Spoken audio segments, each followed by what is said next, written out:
Assalamualaikum warahmatullahi wabarakatuh. Apa khabar sahabat-sahabat semua? Terima kasih sahabat-sahabat yang sudi singgah dekat live TikTok saya pada pagi ni.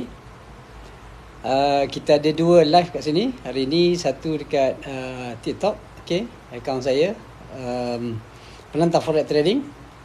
Kemudian dekat Facebook juga ada penentang forex, penentang forex trading juga akaunnya dekat Facebook. Sahabat-sahabat boleh mengikuti kedua-dua live insya-Allah. Dan tajuk kita hari ni, tajuk kita hari ni, forex traders boleh dikenakan hukuman penjara dan juga denda. Okey. Okey, itu di antara tajuk yang kita akan bincang hari ini. Baik, sebelum tu kita ada soalan kat sini. Salam Ustaz, saya cuba nasihat kawan-kawan trade forex, terus saya kena hentam. Katanya jangan ikut Ustaz TikTok. Okey. Tidak mengapa sahabat-sahabat, okey, sebab itulah di antara cabaran yang wajib kita hadapi sebagai pendakwah lah. Okey, so kita letakkan diri kita sebagai pendakwah, sebagai orang yang bertanggungjawab untuk amar ma'ruf, mencegah, menyuruh kepada kebaikan dan mencegah daripada kemungkaran. So saya pun selalu kena kutuk, kena maki, hamun dan sebagainya, tapi itulah di antara cabaran yang terpaksa kita ikuti. Okey, tak apalah orang nak gelarkan ustaz TikTok ke, nak ustaz forex ke, ustaz apa nama ni, ustaz haram ke mana ada ada kata ustaz haram ni. Dia kata semua benda nak diharamkan. Tak, kita bukan mengharamkan semua benda. Kita mengharamkan benda yang diharamkan saja oleh hukum syarak. Okey, yang tak haram kita tak boleh dan tidak ada hak pun untuk kita mengharamkan. Benda yang haram memang kita kena cerita bahawa dia adalah haram. Okey. Okey, ada sahabat tanya kenapa forex trading itu haram? Okey, kenapa? Okey, sama-sama. OMG, alright. Okey, kenapa forex trading haram? Kerana dia tidak mematuhi hukum syarak. Itu secara umum lah. Kenapa dia tidak mematuhi hukum syarak? Kerana dalam jual beli yang melibatkan barang-barang ribawi. Okey, apa itu barang-barang ribawi? Disebutkan oleh hadis Nabi sallallahu alaihi wasallam, az-zahab bil-zahab. Okey, al-fiddah bil-fiddah. Kemudian asy-sya'ir bil-sya'ir, al-burr bil-burr. Itu di antara al-milh bil-milh, at-tamar bil-tamar, yadan biyadin. Okey. Kan itu dia punya syarat dia. Okey. Kemudian maksudnya, maksud hadis tu maknanya zahab bil zahab, maknanya emas dengan emas, dengan perak dengan perak, kan ada biji-bijian dengan biji-bijian, bali dengan bali, dan seterusnya lah. Milh bil milh, contohnya kan. Kemudian contohnya garam dengan garam, tamar dengan tamar. Berlaku sekiranya pertukaran di antara barang-barang ini, itu barang-barang yang disebutkan sebagai barang ribawi, maka syaratnya mestilah yadan biyadin, mestilah ada maknanya penyerahan barang yang kita beli. Itu syarat dia. Okey, jadi persoalan yang berlaku dalam forex trading ni, sekarang kita tidak dapat menerima apa yang kita beli. Maksud tidak dapat terima apa yang kita beli adalah bila kita beli, contohnya kita ada kita buka akaun dalam USD contohnya. Okey, kita ada USD sekarang kita beli GBP. Okey, persoalannya adakah GBP itu dapat kita gunakan? Dapat kita gunakan tetap. Memang tak nafikan, memang dia ada dalam platform kita. Ada jumlah dia, ada duit dia dalam GBP. Tapi persoalannya, boleh tak kita guna GBP tersebut untuk kita buat shopping ke, kita nak transfer dengan orang lain ke, boleh atau tidak? Jawapannya tak boleh. Bila tak boleh, artinya kita tidak memiliki barang yang kita beli. Dalam konsep jual beli, mesti ada at-taqabud ataupun ada penerimaan sesuatu yang kita beli. Dia dan penerimaan ni ada dua jenis penerimaan ada dua jenis. Okey, jenis yang pertama disebutkan penerimaan secara hakiki. Secara hakiki ni maksud apa dia? Secara hakiki kalau dalam konteks forex trading, jual beli mata wang, kita pergi dekat money changer, katalah dekat airport ke, kita nak travel kat mana-mana. Kita pergi dekat money changer, katalah kita nak $1,000. Okey, kita nak beli $1,000. Dan kita tengok rate dia, katalah rate dia RM4 contoh kan. RM4 RM4 untuk $1. So kita bagi RM4,000 maka dia akan bagi mana money changer tu, mana pegawai dia ataupun pekerja dia akan bagi kita berapa? Dia akan bagi kita $1,000. Okey, itu secara hakiki. Mana hakiki itu kita pegang betul lah, kita dapat betul duit yang kita beli. Okey, itu satu kaedah. Kaedah yang kedua adalah dia dikira sebagai penerimaan secara hukmi. Dari sudut hukumnya dia anggap telah menerima. Okey, macam mana dia berlaku? Okey, contoh. Masih lagi dalam contoh saya buat dalam contoh yang melibatkan forex juga, forex trading juga, pertukaran mata wang. Okey, baik, katakan kita dekat rumah. Katakanlah saya sekarang dekat rumah, saya ada money changer tapi saya tak nak keluar. Okey, saya tak nak keluar. Okey, dan saya ada akaun USD contohnya. Saya nak beli USD Jadi saya ada akaun yang dibuka dalam USD. Okey, saya pun telefon kepada money changers, kawan saya contohnya. Okey, saya tanya dia, ada tak you ada duit USD tak sekarang? Okey, dia kata ada USD. Saya nak $1,000 USD. Okey, boleh tak? Ada. Okey, dia kata ada. Okey, berapa rate dia? Rate dia RM4 contohlah.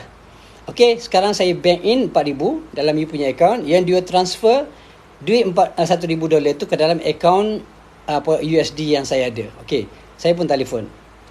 Dia pun saya pun bank in dia, saya bagi bukti, dia terus masuk akaun duit $1,000 ke dalam akaun saya. Okey, maka itu dia anggap sebagai penerimaan juga, tetapi secara hukmi, sebab kita tak pegang duit tu. Tapi duit tu dapat tak? Okey, bila dah masuk akaun kita, boleh tak kita guna? Boleh. Boleh tak kita transfer pada orang lain? Boleh tak? Boleh tak kita nak buat shopping? Boleh. Tidak ada masalah. Baik.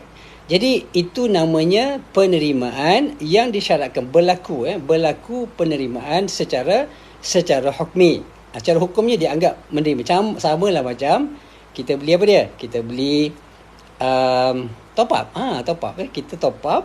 Okey, dapat tak pegang top up? Ada siapa-siapa pernah pegang top up? Tak pernah. Saya sepanjang hidup saya tak pernah pegang top up. Tapi saya guna top up tak? Saya saya beli tak top up? Kita beli. Online kita beli top up. Okey, dekat Maybank pun ada top up, kita boleh beli. Kalau top up tu terus masuk dalam akaun kita. So bila dapat, kita boleh pakai. Okey?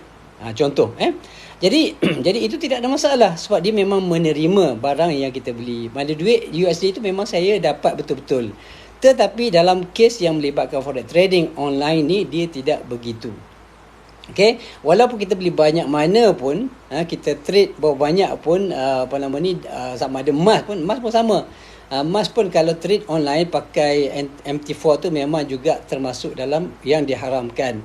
Tidak boleh kerana dia melibatkan CFD. Okey, CFD maksudnya contract for difference. Okey, contract for difference maksudnya kita tidak beli barang yang sebenar. Artinya kita beli, bukan kita beli underlying asset.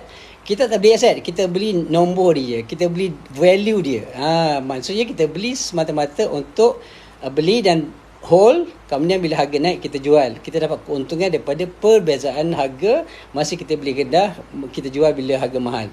Tetapi barang yang kita beli sebenar tidak dapat kita miliki sama ada secara hukmi ataupun secara fizikal, secara hakiki. Jadi itulah yang menjadi punca yang utama kenapa forex trading online ni adalah haram. Okey, sahabat-sahabat, saya nak pergi sekejap. Okey, saya sekarang sedang berusaha, InsyaAllah dalam masa yang terdekat saya akan menghadap Mufti Wilayah Persekutuan. InsyaAllah saya akan bawakan kertas-kertas kerja yang dibentangkan oleh para pakar kewangan daripada seluruh negara yang menyatakan bahawa forex trading online adalah haram. Okey, InsyaAllah saya akan bawa kata-kata kerja ni akan menghadap Mufti Wilayah Persekutuan untuk permulaannya dalam tempoh yang terdekat. Okey, dan saya akan memohon dan meminta supaya pihak Mufti dan Majlis Fatwa Wilayah Persekutuan untuk mengharamkan umat Islam daripada terlibat dengan forex trading yang diharamkan ini. Okey, baik.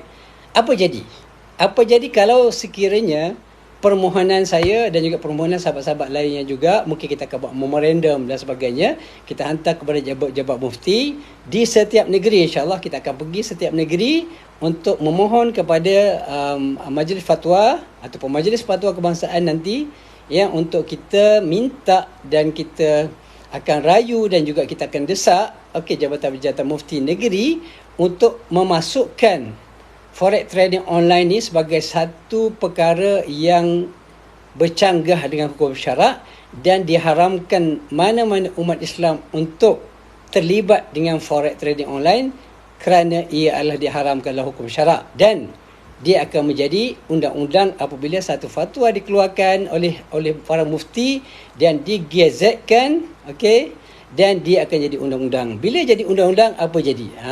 Ini dia.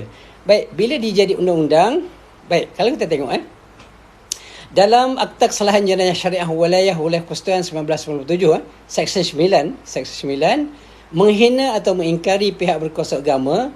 Mana-mana orang yang bertindak dengan cara menghina pihak berkuasa agama atau mengingkari, melanggar atau mempertikaikan perintah atau arahan yang di-Pertuan Agong sebagai Ketua Agama Islam, Majlis atau Mufti.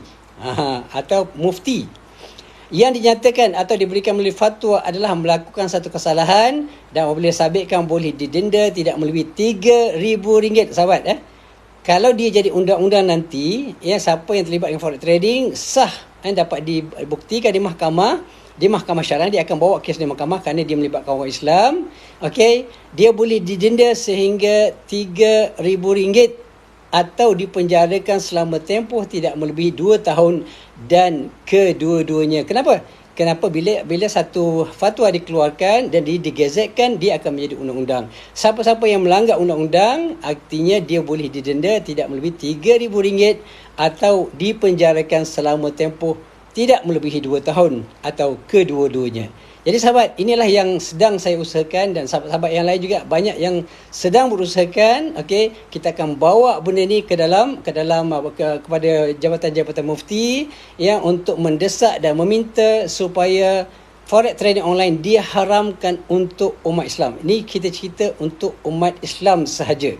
Okey, kalau benda-benda lain yang bukan Islam, itu terpulang kepada mereka. Kita nak halang umat Islam, orang Islam terus terlibat dengan benda-benda yang diharamkan oleh Allah SWT. Kita nak selamatkan sahabat-sahabat daripada terlibat terus-menerus dalam benda-benda yang haram, yang terlibat dengan benda yang dilaknat oleh Allah SWT, yang mana rezeki-rezeki haram itu diberi kepada mak ayah dia, pergi haji, pergi umrah, buat mahat tahfiz dan sebagainya dengan duit-duit haram ni. Jadi kita nak halang benda ni daripada terus berlaku.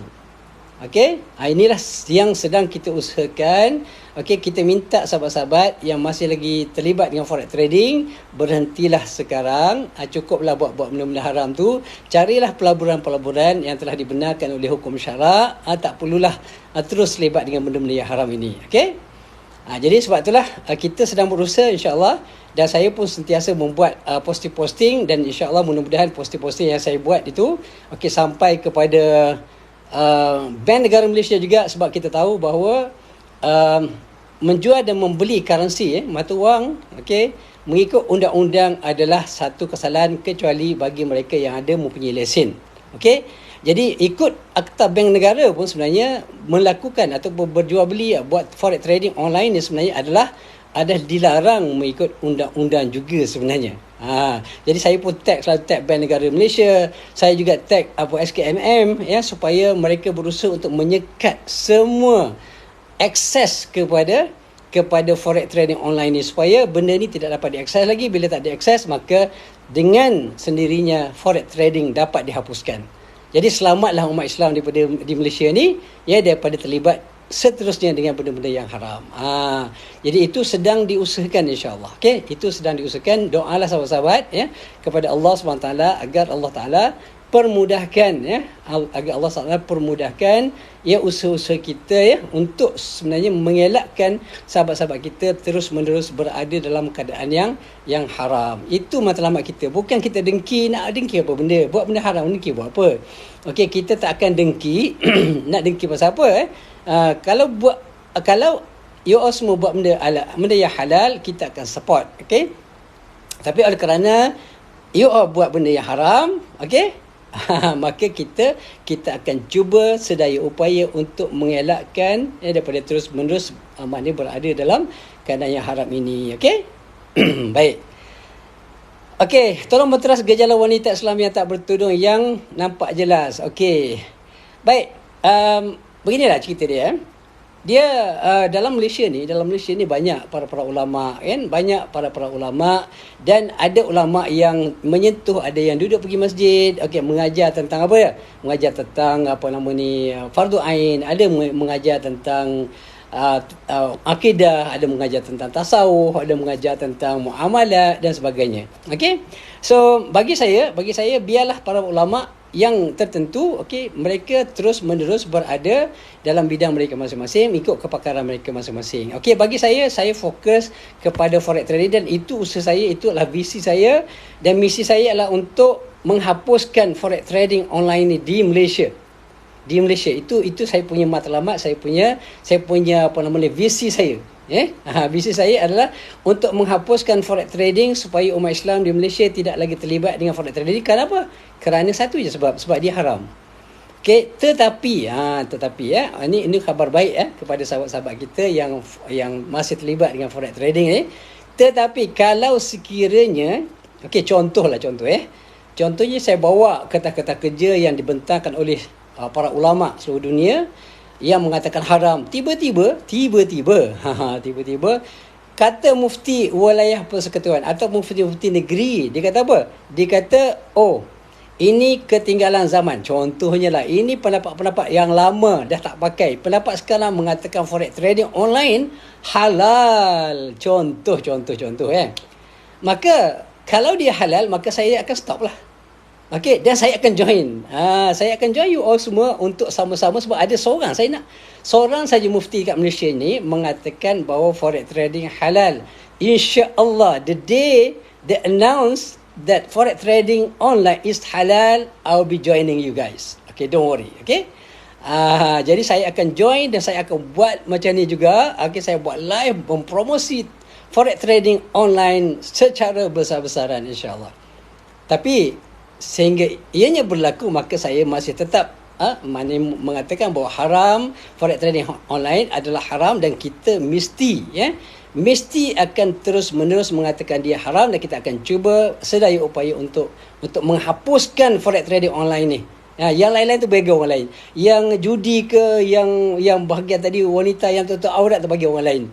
Okey, saya nak cuma fokus saya adalah forex trading. This is my business lah, orang kata. Ini urusan saya, dan saya rasa inilah saya akan cuba, alright, untuk bawa benda ni kepada pihak kerajaan, dengan harapan kerajaan unity government, kerajaan perpaduan yang ada sekarang ni lebih mudah untuk bertindak, dan lebih pantas untuk bertindak, mengharamkan benda-benda yang memang difatwakan haram daripada seluruh dunia. Okey. Alright, jadi sahabat-sahabat yang menyokong saya, yang bersetuju mengatakan bahawa forex trading adalah haram, jom kita bersama-sama, alright, okey, boleh share video ni, biar sampai mesej saya ni kepada pihak kerajaan, pihak SKMM, pihak Bank Negara, pihak jabatan-jabatan fatwa negeri, supaya mereka berusaha untuk menghapuskan ataupun menghalang, especially macam SKM, mereka boleh menghalang semua akses kepada forex trading online ni. Okey, bila mereka sekat, maka memanglah money tidak ada pulang lah. Mereka dah tak boleh nak login, mereka tidak boleh nak buat trading online, maka dengan sendiri akan terhapuslah forex trading di muka bumi Malaysia. Maka Malaysia akan selamatlah daripada gejala-gejala yang haram ini. Okey. Alright, jadi sahabat-sahabat, bagi yang mereka tak bersetuju, itu terpulang kepada mereka. Mereka berhak untuk untuk membuat pilihan. Okey. Maybank buka platform forex, tak tahu ke? Okey, sahabat-sahabat mungkin tak faham kaedah. Okey. Forex trading yang dilakukan oleh Maybank dan beberapa bank lain, okey, setahu saya tidak berlaku secara apa yang dibuat oleh sahabat-sahabat kita secara online. Okey, maksudnya memang Maybank ada trading forex, ada foreign exchange di dalam Maybank itu sendiri, kerana itu sebahagian daripada bisnes mereka. Tapi bukanlah mereka berdagang secara online macam you all semua buat. Okey, ambil leverage-nya, kemudian menggunakan kaedah CFD dan sebagainya. Okey, mereka memang ada trading. Contohnya ada pertukaran berlaku. Ada orang nak beli forex currency tertentu. Okey, dan mereka berdagang dan forex itu memang wujud betul. Ada, maknanya mereka ada akaun. Contoh macam ni lah, saya buat mudah. Kalau kita nak menghantar duit ke luar negara, Okey, contohnya saya ada anak dekat UK contoh, ataupun dekat Mesir, dekat Jordan. Saya nak hantar, saya tak akan hantar duit ringgit. Okey. Jadi saya pergi ke bank berurusan dengan foreign exchange. Okey, mereka ada account. Jadi itu bila kita pergi beli mana-mana currency dekat bank, dekat mana-mana, maka mereka ada charges tertentu.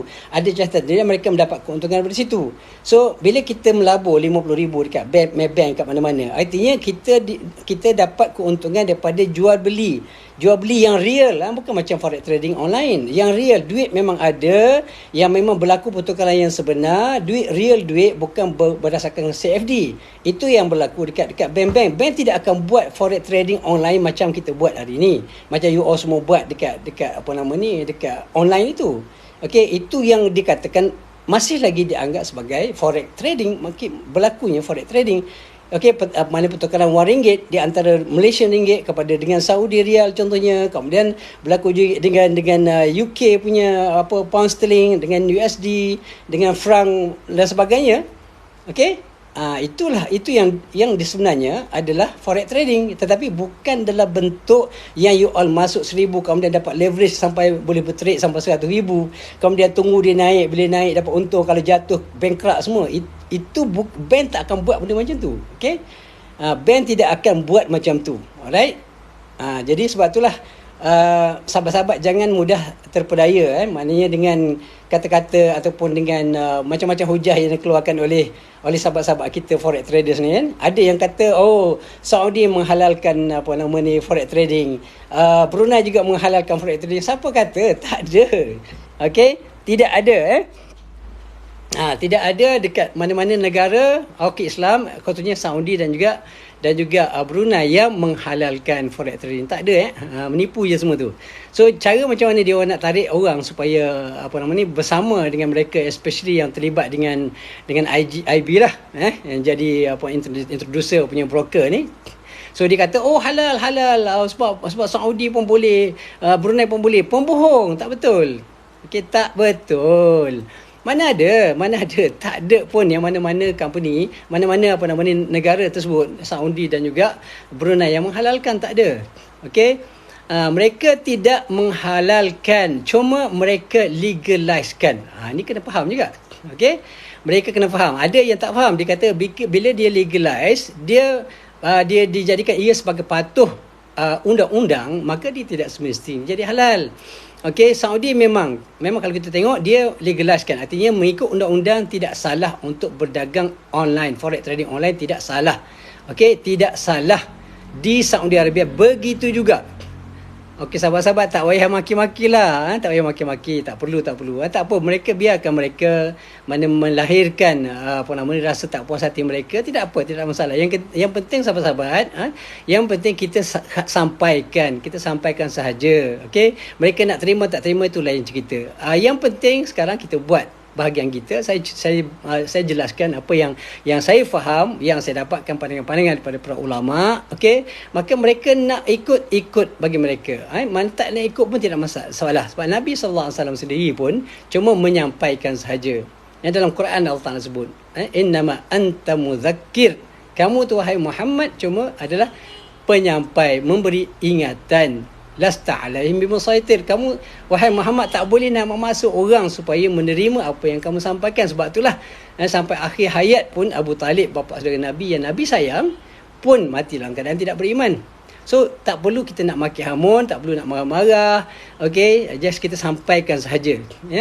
Kita sampaikan saja.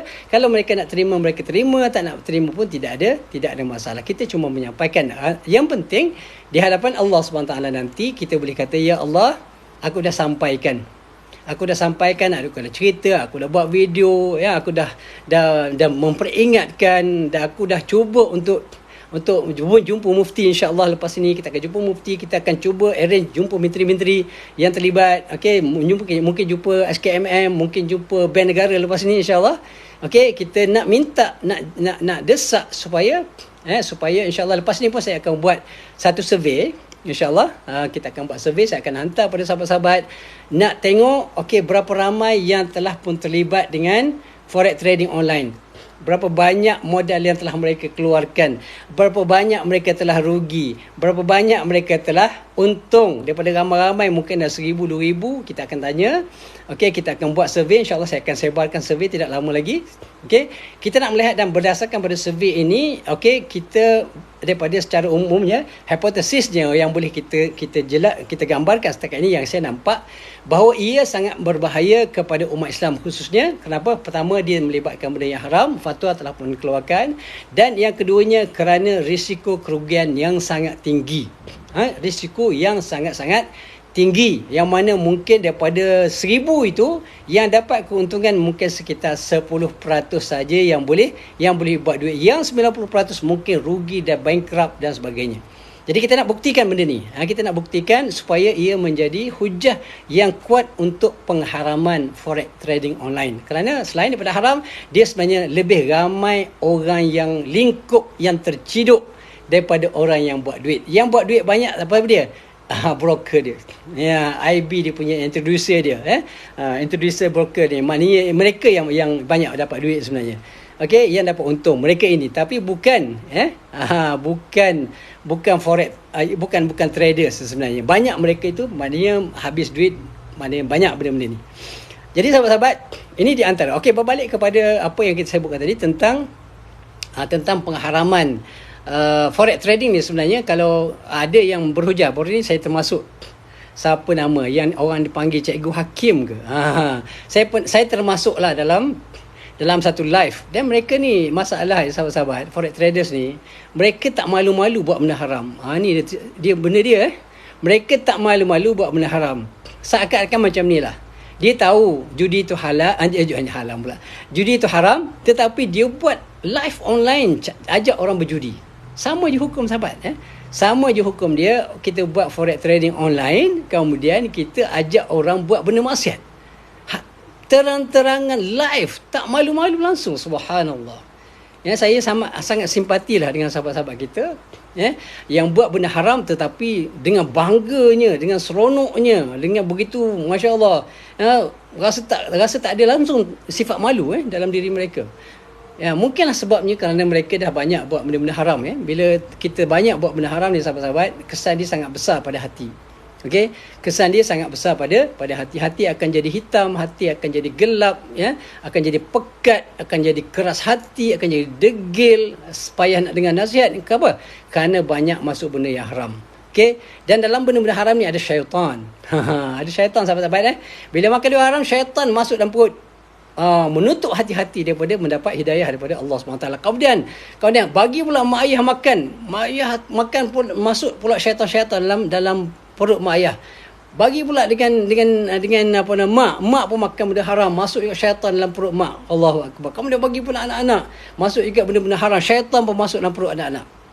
Sebab itulah anak-anak ni kadang-kadang jadi degil, jadi keras kepala, isteri melawan suami, kan? Contohnya bila menasihat tak dengar cakap. Sebab apa? Sebab benda-benda haram ni telah pun memasuki dalam diri kita. Bila syaitan masuk dalam diri kita, bila benda haram masuk dalam diri kita, masuklah syaitan dalam diri kita, maka yang memenuhi perut-perut kita adalah syaitan-syaitan yang akan mengindah-indahkan, menampakkan bahawa forex trading al-halal, forex trading ni satu benda yang bagus, forex trading ni ada sumber pendapatan yang sangat berkat. Kita boleh pergi haji. Tengok, kalau Allah Ta'ala tak izin, takkanlah kita boleh pergi haji. Kalau Allah tak redha, takkanlah kita boleh sedekah banyak-banyak, kita boleh buka tahfiz dan sebagainya. Allahu akbar. Anda sahabat-sahabat telah tertipu. Okey, you all ni telah tertipu oleh syaitan. Okey, syaitan akan mengindah-indahkan benda yang haram ini. Kenapa?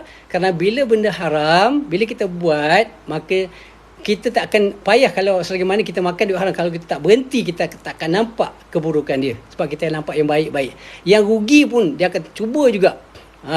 Okey, tak apa, rugi, tambah lagi kan. Top up lagi kan. Deposit lagi kan. Sebab apa? Sebab nampak macam syaitan tu mula, sikit nak menang lah sikit. Sikit nak menang. Rugi sikit ni, lepas ni untung lagi besar. Itulah syaitan yang sentiasa mengacau dan juga menghasut. Itulah yang masuk dalam kepala you all semua yang buat benda haram ni. Jadi sebab itulah sahabat-sahabat, kalau you all semua sayang mak, Okey, kalau sayang dengan ayah, sayang dengan anak-anak, jauhlah daripada benda yang haram ni. Okey, kerana kasih sayang kita sebenarnya bukan hanya kita berikan wang ringgit. Kalau bagi wang ringgit halal, no problem, tak ada masalah. Tapi kita kata sayang isteri, kita bagi dia haram, benda haram akan bawa dia ke neraka. Sayang apa benda? Kita sayang mak kita, kita bagilah duit haram. Allahu Akbar. Duit haram bagi ke mak, kata sayang mak, duit haram itu akan bawa mak ke neraka. Kalau mak tahu, kalau mak tahulah, jangan pula tipu mak pula. Mak, ni duit saya bisnes yang berniaga halal. Menipu pula mak, dah lah saya bagi duit haram, menipu pula. Kan? Sayang ke ayah, bagi duit ke ayah, jom ayah kita pergi umrah, ya Allah, alhamdulillah, syukur ya Allah, rezeki murah betul lah kali ini, bisnes jadi. Bisnes apa? Saya bisnes ni berdagang ayah pun berdagang pun benda halal ayah, tak payah risau. Tipu pula ayah dia. Allahu Akbar. Kan? Kalau sayang mak ayah kita, sahabat-sahabat, okey, kalau kita sayang mak ayah kita, sayang anak-anak kita, jangan sekali-kali kita berikan benda yang haram kepada mereka. Okey, itu kaedah yang paling asas untuk kita tunjukkan kasih sayang kita kepada anak-anak kita, pada keluarga kita yang kita sayangi. Elakkan bagi benda yang haram. Okey, elakkan bagi benda haram, kerana bila haram ni masuk dalam tubuh badan kita, macam saya sebutkan tadi, yang pertama dia akan gelapkan hati kita. Sebab tu kita tengok hari ni jarang-jarang especially mereka yang kaya raya dengan sebab forex trading. Bahkan ada ustaz yang forex trading dah 11 tahun pun ada. Ustaz pun jadi keras hati. Sebab apa? Sebab terlibat dengan benda yang haram. Tak kisah apa. Tak kisah apa. Yang haram tetap haram, tak kisahlah dia ustaz ke, dia apa benda ke, yang haram adalah tetap haram. Okey? Jadi haram ni bukan pada orang yang tak ustaz je. Ustaz pun kalau dia haram, lagi teruk haram, lagi besar dosa dia. Sebab apa? Sebab dia mempengaruhi orang lain. Kalau orang biasa-biasa, kalau dia buat benda haram, orang tak jadikan dia sebagai contoh. Tetapi kalau ustaz yang buat benda haram, orang kata, takkanlah ustaz tu tak tahu. Takkanlah ustaz tak takut neraka. Takkanlah ustaz tak tahu hukum hakam. Maka kita ikutlah dia. Sebab apa? Sebab dia ikut, dia buat. Jadi inilah antara sebab. Inilah di antara sebab kenapa ustaz ini, kesan dia sangat besar. Kalau dia buat benda jahat, dia akan jadi fitnah yang sangat besar kepada masyarakat Islam khususnya. Okey? Jadi sahabat-sahabat, okey, saya ingin lagi berkongsi dengan sahabat-sahabat.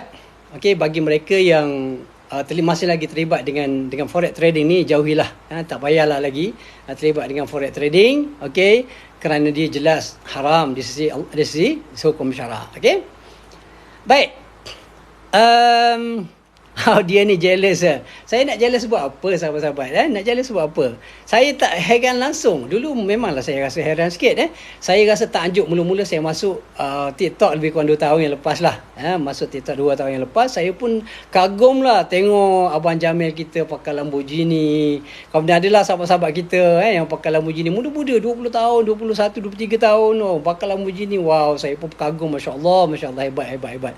Saya seronok bila orang Melayu, orang muda-muda ni kaya raya. Tapi bila saya tahu, ya Allah, mereka terlibat dengan forex trading online, saya terus down.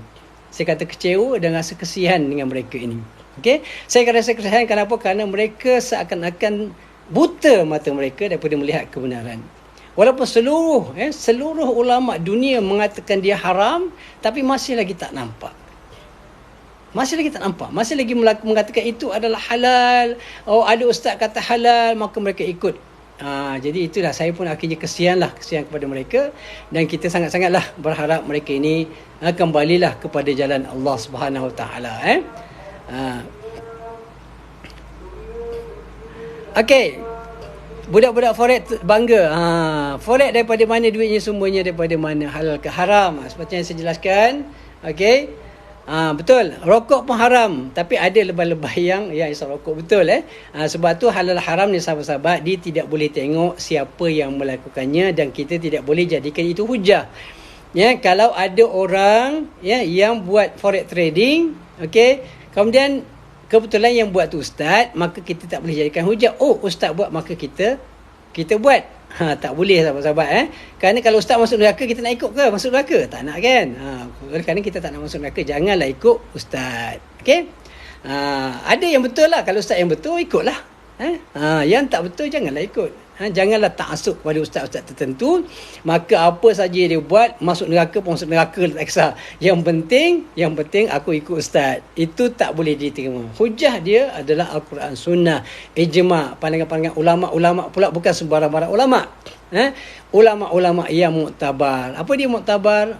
Ulama'-ulama' yang pandangan mereka diterima pakai oleh umat Islam. Kalaupun ada mungkin menyalahi dia, tapi tak ramai. Majoritinya mungkin 80-90% menyokong dan menerima pandangan tersebut. Okey, itulah namanya ulama-ulama yang muktabar. Tapi kalau ulama yang ulama orang kata ular mak ni, yang kadang-kadang suka menunggang agama, menggunakan agama untuk kepentingan dunia, maka ulama yang macam ni tidak sepatutnya kita ikuti. Okey, kita ikut bukan dia sebab dia ustaz. Kita ikut berdasarkan kepada kebenaran. Okey, kalau dibawa yang benar, walaupun dia bukan ustaz, maka kita ikutlah. Kalau dia bukan benar, walaupun dia datang pada ulama yang serbannya masya-Allah hebat besar, jubahnya bukan main hebat, okey, tetapi kalau pandangan dia salah, maka kita akan tetap menolak dia. Itu asas dia. Okey, itu adalah asas dia. Baik. Okey. Pasal Royal Q. Okey, nak cerita pasal Royal Q boleh? Tak ada masalah. Okey, saya sentuh sikit Royal Q. Okey. Royal Q saya pun masih lagi masuk. Okey, tidak ada masalah. Okey. Sebab apa? Okey. Cerita pasal Royal Q. Dia ada 3 perkara kat situ. Royal Q ada 3 perkara. Walaupun ada mufti kata haram. Mufti apa? Mufti Azizi Ali.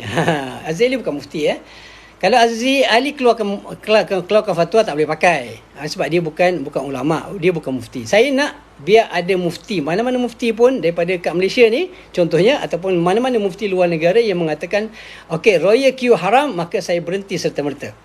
Okey, saya akan berhenti serta-merta. Okey, kenapa saya join Royal Q? Okey, kerana saya melihat tidak ada masalah tentang Royal Q. Kerana Royal Q ni ada 3 benda yang kita kena faham.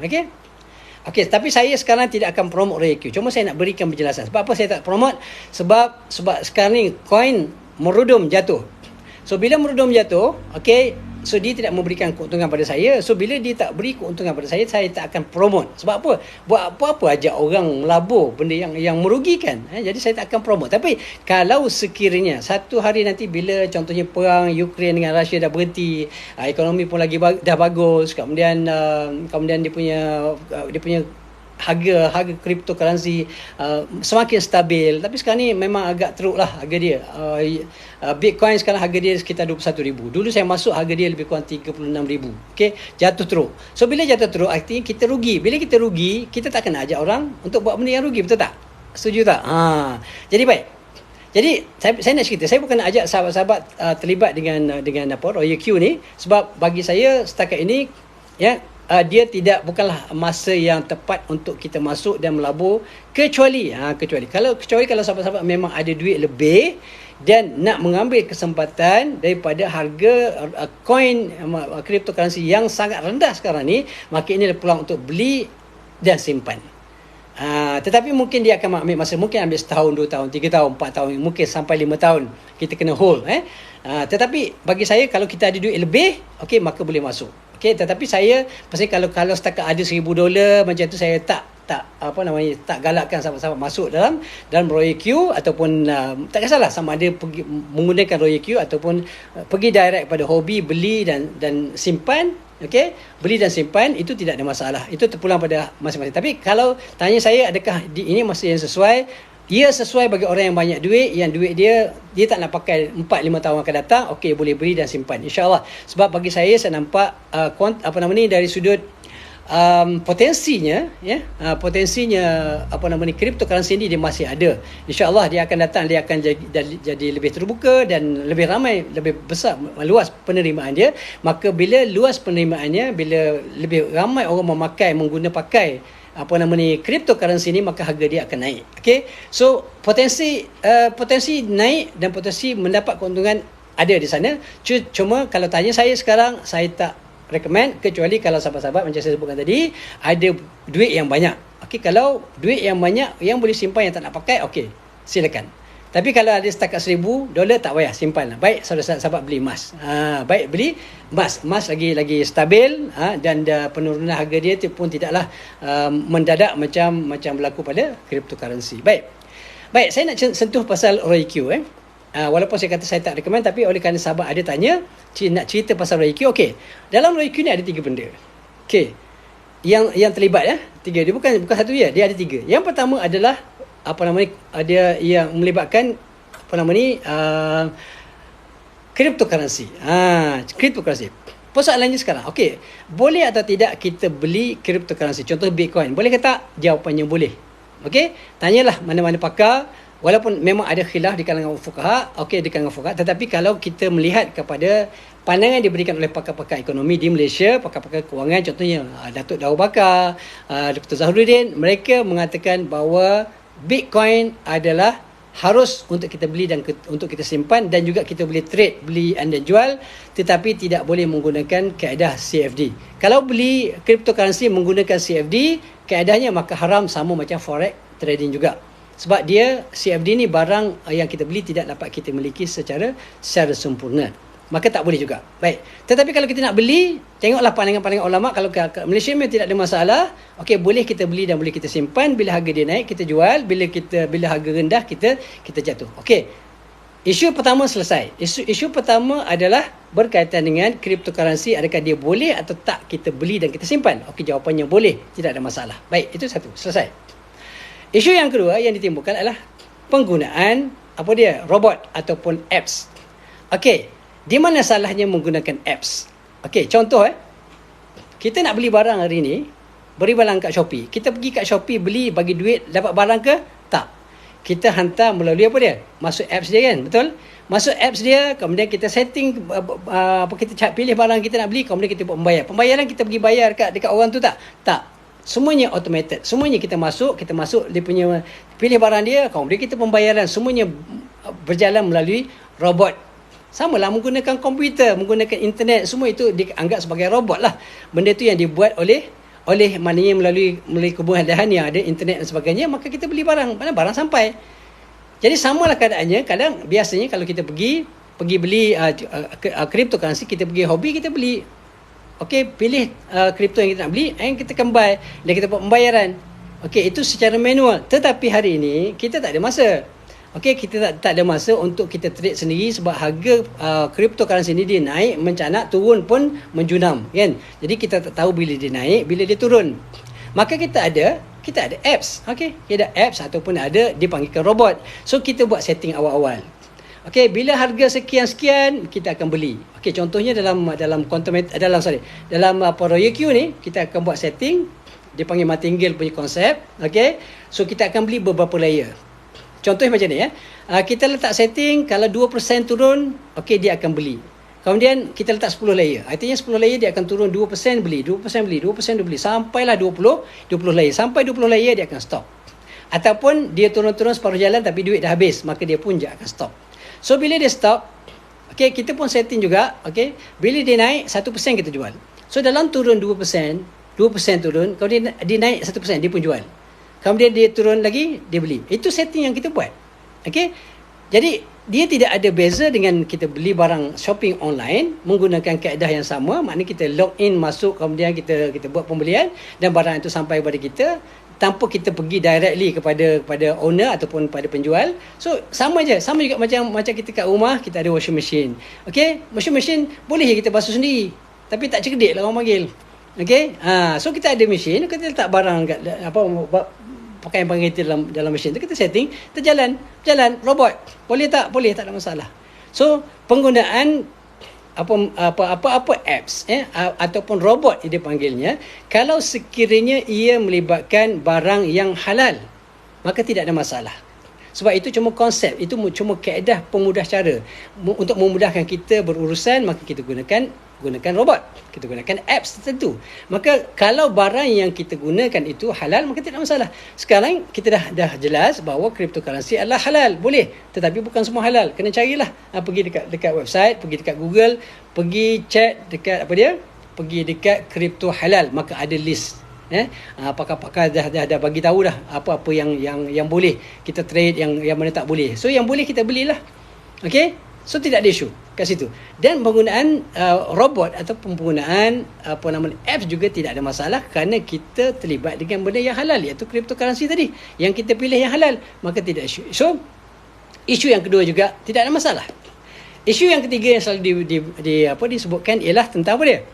Ialah tentang affiliate. Okey, adakah salah untuk kita buat affiliate? Contoh dekat Shopee. Shopee pun ada affiliate. Okey, kita cari barang orang dah bagi persetujuan untuk kita promote, jualkan barang. Shopee pun dah bagi persetujuan, owner pun dah bagi persetujuan. Kita promote orang lain punya barang. Bukan barang kita. Orang beli. So kita dapat commission. Salah tak? Tak salah. Asalkan jangan jual, jangan lodak arak, jangan jual benda-benda yang haram. Jual babi contohnya, memang haram lah. Sama juga dengan forex, dengan Royal Q. Royal Q kita jual perkara kripto yang halal menggunakan robot juga tidak ada masalah secara hukum syarak. Maka apa masalah dia pakai affiliate? Tidak ada masalah. Pergilah cari mana-mana pandangan ulama mengatakan affiliate haram. Tak ada. Yang haram cuma kalau buat forex trading online. Kalau guna forex trading online, forex trading online tapi guna robot, boleh tak? Haram. Sebab apa? Sebab dia merujuk, bukan pasal robot tu, dia merujuk kepada benda yang kita promotekan. Kalau kita promote benda haram, maka dia jadi haram. Kalau kita promote benda yang halal, maka dia jadi halal. Tidak ada isu. So sekarang ni tidak ada isu. For Royal Q tidak ada isu. Okey, tidak ada isu. Okey, orang kata ada masalah dengan bank negara. Okey, ginilah cerita dia. Bank negara, Royal Q dia adalah satu apps yang dijual. Apps yang dijual di bulan negara. Ni apps. Jual apps tak perlu tidak perlu kepada kelulusan bank negara. Okey, menjual apps tidak perlu kepada kelulusan bank negara, dan dia bukan dalam bentuk perniagaan, dia bukan bentuk trading. Okey, dia cuma apps. Dia cuma apps yang mana kita beli, kita bayar sewa dia, kemudian dia bagi commission pada kita. Okey, dia bagi komisen pada kita berdasarkan contoh hal kita ajak orang lain yang menyewa juga, maka dia berikan itu affiliate. Tidak ada isu. Okey, tidak ada bercanggah dengan bank negara pun, sebab kita bukan mereka membuat pelaburan. Okey, Royal Q tidak membuat pelaburan. Royal Q tidak mengambil mana-mana wang daripada mana-mana pelabur. Tak. Mereka melabur dalam hobi.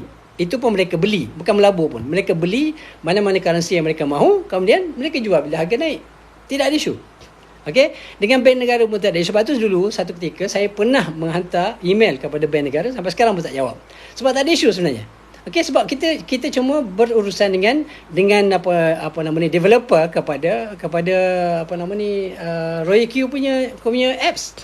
Itu je. Tidak ada masalah. Okey? Jadi itulah cerita dia. Jadi kalau kita cerita tentang benda yang haram, jadi fokuslah kepada benda yang haram. Janganlah semua nak diharamkan. Jadi bila saya kata forex trading yang haram, maka semua dia kait-kaitkan. Apa saja saya buat semua dia kata haram. Okey? Tak boleh begitu sahabat-sahabat. Dia tak boleh. Yang halal kita halalkan, yang haram kita haramkan. Gitu cerita dia.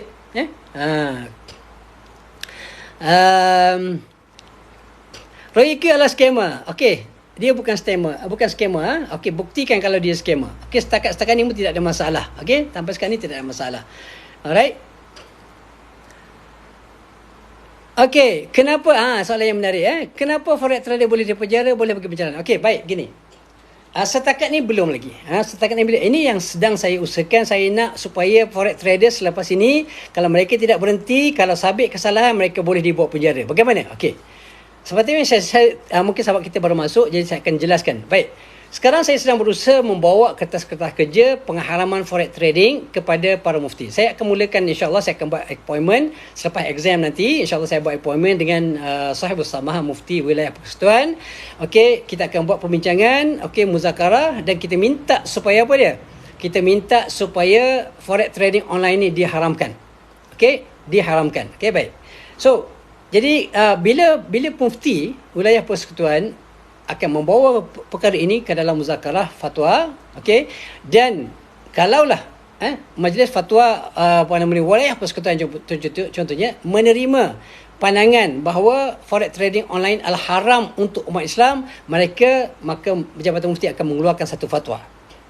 Okey, fatwa ini akan dibincangkan, mungkin dia akan dibawa ke parlimen untuk digazetkan.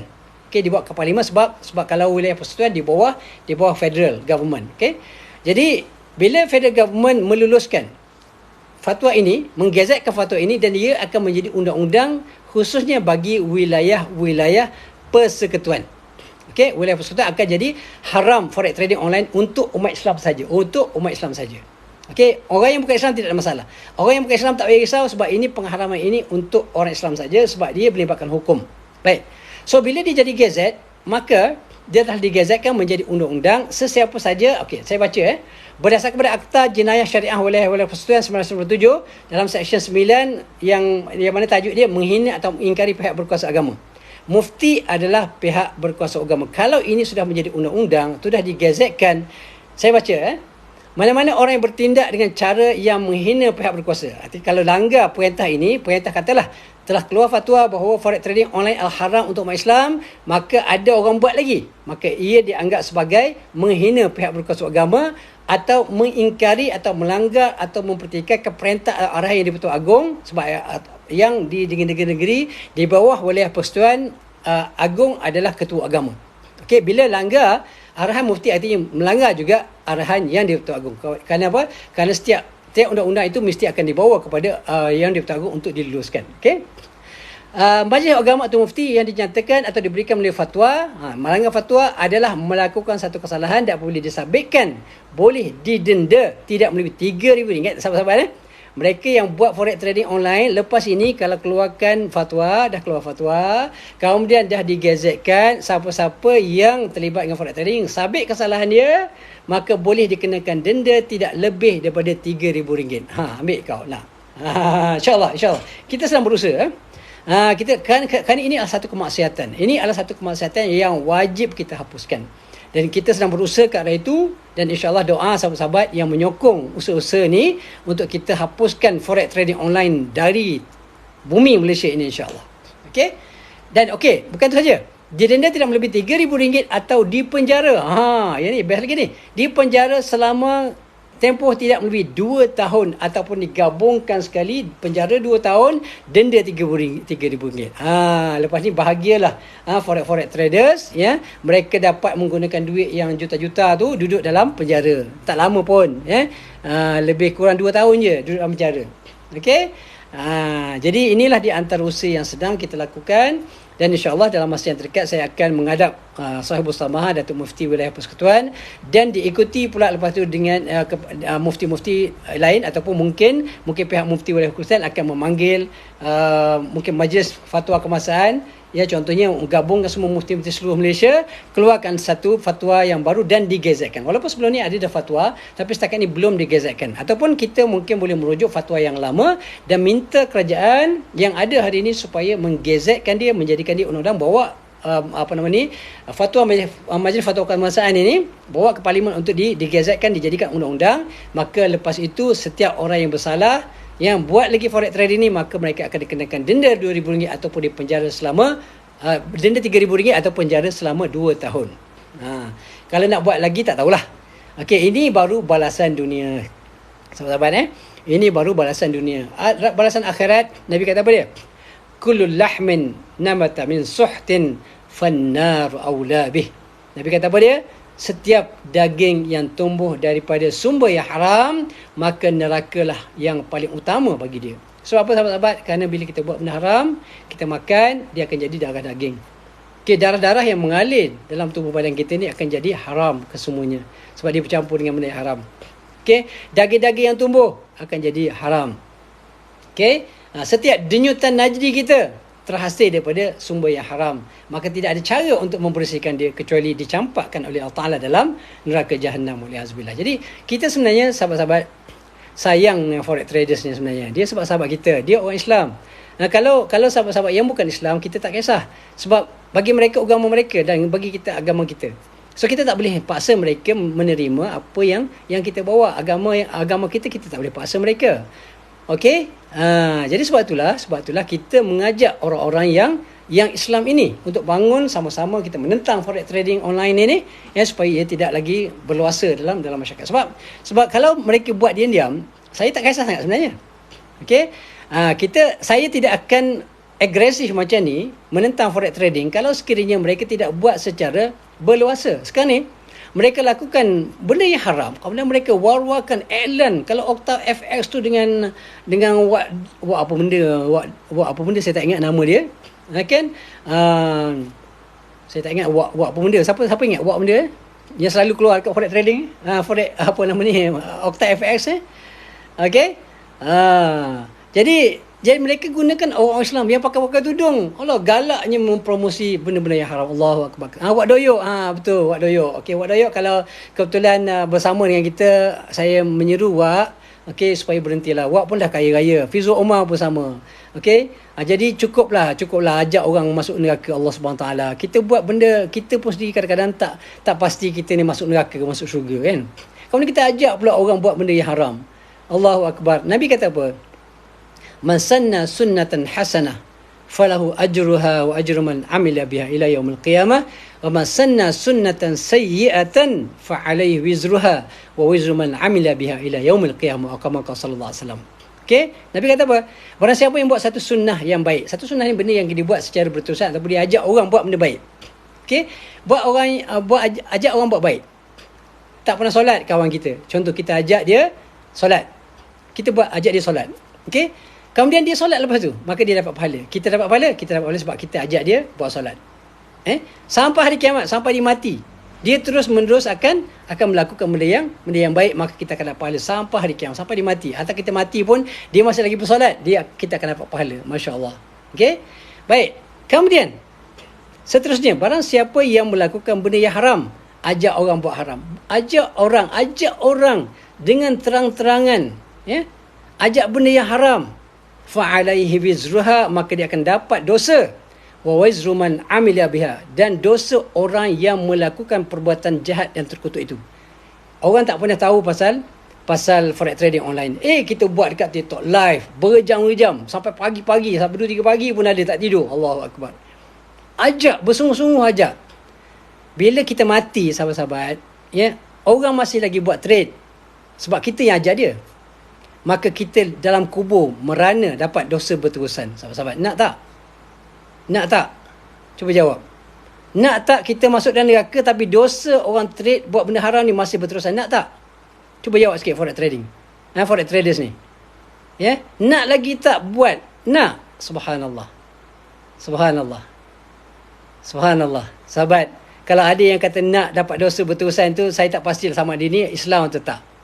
Kalau dia Islam, dia pasti tak akan nak. Sebab dalam kubur, Allahu Akbar, dahsyat azabnya neraka, mana walaupun belum lagi masuk neraka, tapi dia punya bahang-bahang neraka sudah masuk dalam kubur.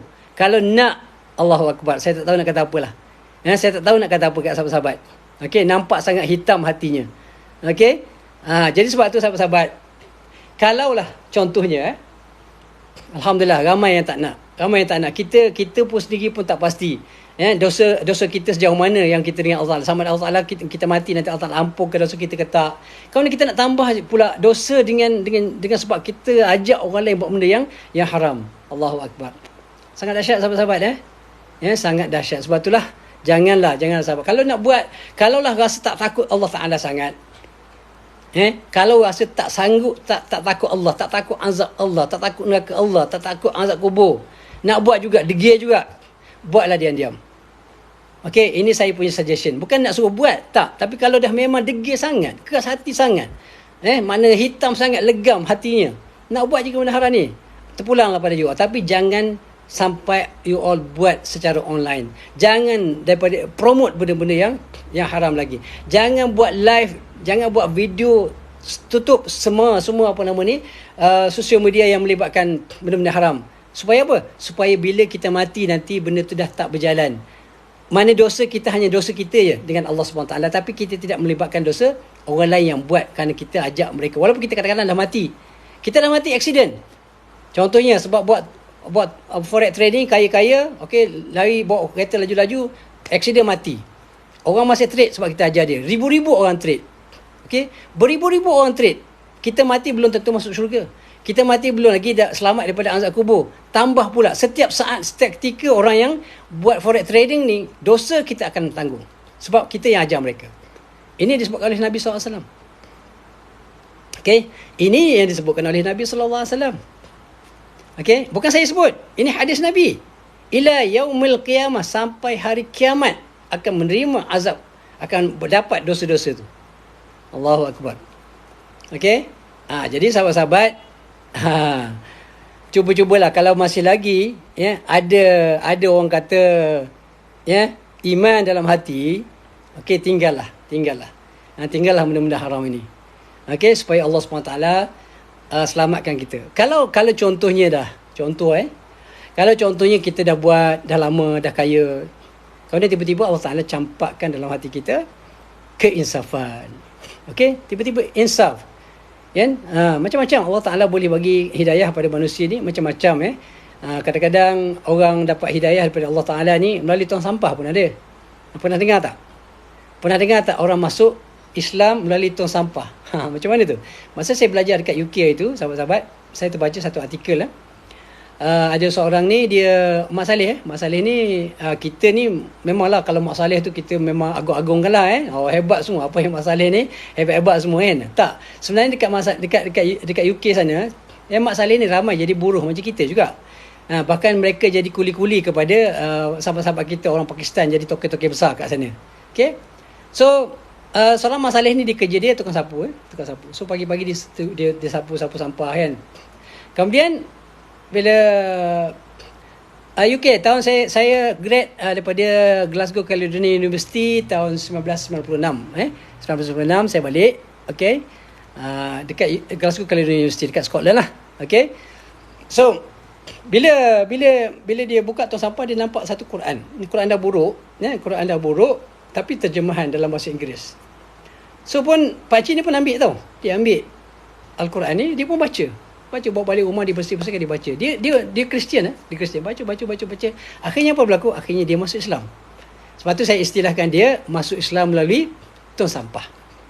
Jadi kalau orang yang bukan Islam boleh jadi Islam melalui tong sampah, saya tidak ada masalah untuk berharap bahawa sahabat-sahabat kita yang Muslim, yang ada iman, dan ramai daripada mereka yang jaga solat, dan yang ramai daripada mereka yang sangat generous daripada forex traders. Saya tak kata forex traders ni jahat, tak, mereka mempunyai hati yang baik. Mereka hati baik, mereka sangat pemurah. Dan saya tengok ramai, contohnya hari tu yang pernah saya buat live, Fahri kan, siapa ingat yang pernah buat live dengan saya tu? Fahri ke? Itulah lebih kurang yang orang panggil ustaz kat dia. Okay, saya tengok dia punya TikTok dia cerita dia pergi buka, maknanya bantu pergi tahfiz, kemudian dia bawa orang pergi umrah. Mereka sangat generous, hati sangat bagus. Saya tak kata forex trader jahat, no. Tapi saya sayang dengan mereka sebab mereka ni baik. Mereka solat, mereka puasa, mereka buat ibadat macam-macam. Cuma dalam banyak tu, yang masalahnya mereka pilih benda yang haram. Yang lain baik tapi buat benda haram ini.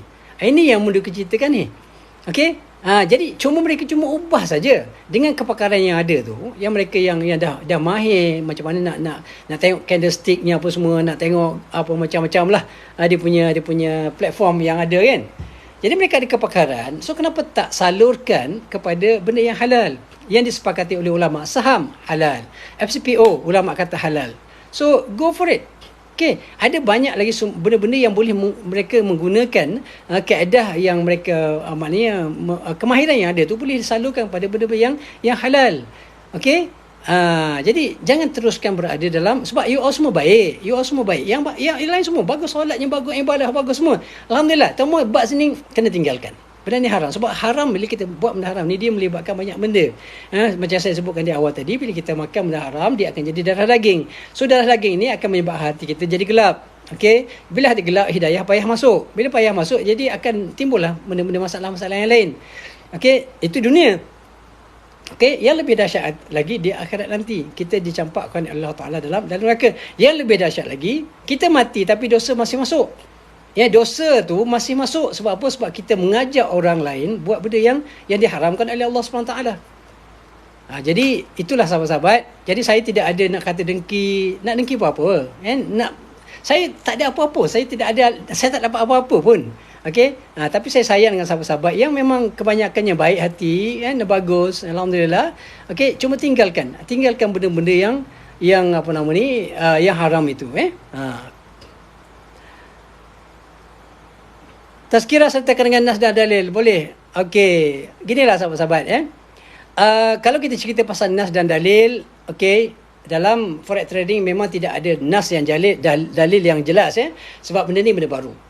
Okey, dalam Islam ini, kalau kita nak cari dalil semuanya, yang tepat, macam innamal khamru wal maisir wal ansab wal azlam rijsun min amali syaitan, memang tak jumpa lah. Memang tak jumpa. Tapi itu konsep Islamnya meletakkan prinsip-prinsip asas. Okey, prinsip asas apa dia? Macam saya bacakan hari al-zahab bil-zahab, al-fiddah bil-fiddah ila akhir hadis tu, maknanya itu adalah asas yang kita kena tengok. Okey, kalau sekiranya satu perkara itu menempati ciri-ciri yang ada dalam nas Quran dan hadis, maka dia boleh diguna pakai hukum yang sama. Kalau sahabat-sahabat belajar contohnya nas, contohnya kaedah macam mana istinbat mengeluarkan hukum hakam daripada benda yang baru, daripada benda yang dia boleh dikiaskan kepada benda yang lama. Contohnya benda katalah hari ni dadah tak ada dalam Quran, so halal ke? Tak, dia tak halal. Kenapa dia haram? Kerana bila dibuat kajian, ada dia punya ciri-ciri persamaan antara dadah dengan arak. Maka ulama berdasarkan pada hukum yang ada dalam arak, kerana dia antara ilahnya, sebab punca kenapa arak itu diharamkan oleh Allah Ta'ala adalah kerana dia boleh menghilangkan akal. Maka apa-apa saja termasuk dadah tadi boleh menghilangkan akal, maka dia haram. Tapi adakah adakah dia ada nas yang jelas mengatakan bahawa dadah haram? Tak ada.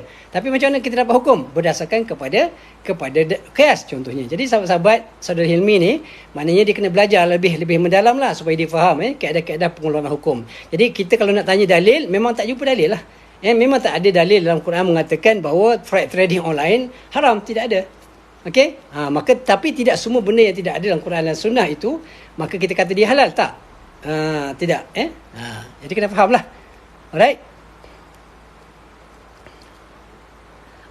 Ada cerita pasal quantum metal tak haram, Ustaz. Ada leverage. Okey. Baik, saya sentuh sikit lah. Sebab ada yang tanya pasal quantum metal. Okey.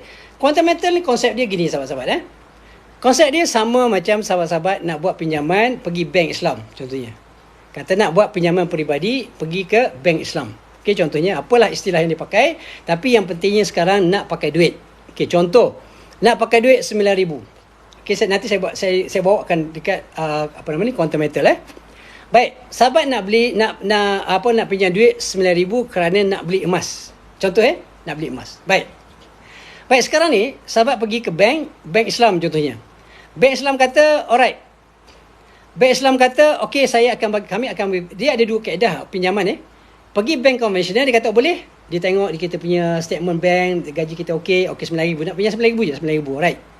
Okey, kita pergi bank biasa, dia kata okey. Tapi kita charge setiap tahun ialah 3% setiap tahun sampailah habis bayar. Okey, kita kata okey, boleh. Kita pun terima. Maka bank akan bagi 9,000 dan dia akan tolaklah setiap bulan kita kena bayar sekian-sekian, kemudian ada interest. Maka itu tidak boleh. Itu tidak boleh kerana dia berdasarkan kalau kita buat pinjaman duit, okey, bila kita buat pinjaman, kalau kita pinjam 9,000, kita wajib bayar 9,000 juga. Dalam hukum Islam tak boleh lebih. Okey, kalau lebih dipanggil riba al-fadl. Riba maknanya al-fadl, maknanya ada lebihan. Bila sebab duit ni adalah barang ribawi. Duit barang riba. Kalau kita pinjam 1,000, wajib bayar 1,000. Kalau kita pinjam 9,000, wajib kita bayar 9,000 juga. Duit tak boleh lebih. Kita pinjam 9,000 kena bayar. Baik. Jadi kaedah yang kita pergi kepada bank konvensional itu haram sebab dia melibatkan riba. Baik. Kita pergi ke bank Islam. Bank Islam kata apa? Okey, cik nak pinjam 9,000. Okey, boleh. Tidak ada masalah. Tetapi bank Islam tidak akan memberikan kita direct 9,000. Tak. Dia akan membuat mulai kaedah tawarruk murabahah. Macam mana tawarruk murabahah berlaku? Baik, begini. Bank kata, okey, encik nak pinjam 9,000 betul? Okey, betul. 9,000. Baik. Apa yang berlaku begini? Kita akan belikan 9,000 ni, kita ada duit modal bank ada modal 9,000, kita akan belikan barang mentah. Tak kata, kadang-kadang dia beli metal, kadang-kadang beli oil, okey, crude oil dan sebagainya. Maka apa yang berlaku ialah bank akan membeli 9,000 dekat Suq As-Silak. Suq As-Silak ni di bawah Bursa Malaysia. Okay, kalau sahabat-sahabat pergi Suq As-Silak, barang ini dibeli dekat Suq As-Silak. Ini semua traders akan masuk ke dalam. Okey, mereka akan berdagang membeli di online, mereka beli dan jual secara online. So bank akan membeli crude oil contohnya 9,000. Okey, ini jual beli ya. Ini bukan direct bagi duit kemudian di charge certain percentage. Itu haram, tak boleh ya. So apa yang berlaku ialah bank akan beli crude oil 9,000. Okey, dengan modal duit yang ada pada bank. Bank pun beli 9,000, so bank pun dapat minyak. Okey. So bila bank ni dapat minyak, apa yang berlaku? Apa yang dibuat oleh bank? Bank kata okey, sekarang ni kita dah dapat duit ada 9,000 tu kita dah beli crude oil. Okey, sekarang ni kita jual dekat you sebab you nak pinjam duit kan. Okey, kita pun jual. Bank pun jual. Bank akan charge katalah 3.5% keuntungan daripada jual beli. Ini bukan direct. Kalau direct haram tapi ini sekarang jual beli. Kita beli barang, kita jual mestilah kita jual dengan harga yang lebih mahal. Baik, sekarang ni bank akan charge kita 3.5% daripada 9,000. Baik, saya kira sikit berapa siapa boleh kira? 3. Saya ni matematik lemah sikit Jadi saya nak kira berapa charges yang akan dikenakan pada kita, keuntungan yang diambil oleh bank. Dia panggil konsepnya murabahah. Sebab apa murabahah? Murabahah ni maksudnya kita letakkan, kita bagi tahu dekat kita punya buyer. Okey, kita nak jual barang, kita bagi tahu dekat buyer berapa modal kita dan berapa keuntungan yang kita nak ambil daripada jual beli. Daripada ni jual beli jual beli. Baik. Jadi daripada jual beli. Baik. Sekiranya okey, saya pun tak tahu berapa. Okey, katalah daripada 9,000 4 kali average lah 4 kali 4 36, katalah 400 lah kita kata. Okey, 400 kita kata 400 keuntungan yang bank nak kita bayar keuntungan. Okey, dalam tempoh kita akan nanti, jadi bank kata apa? Bank kata okey, ni 9,000. Okey, jadi kita jual kepada you dengan harga 9,400. Jadi 400 ni 400 ini kita ambil keuntungan. Okey, kita dah beritahu.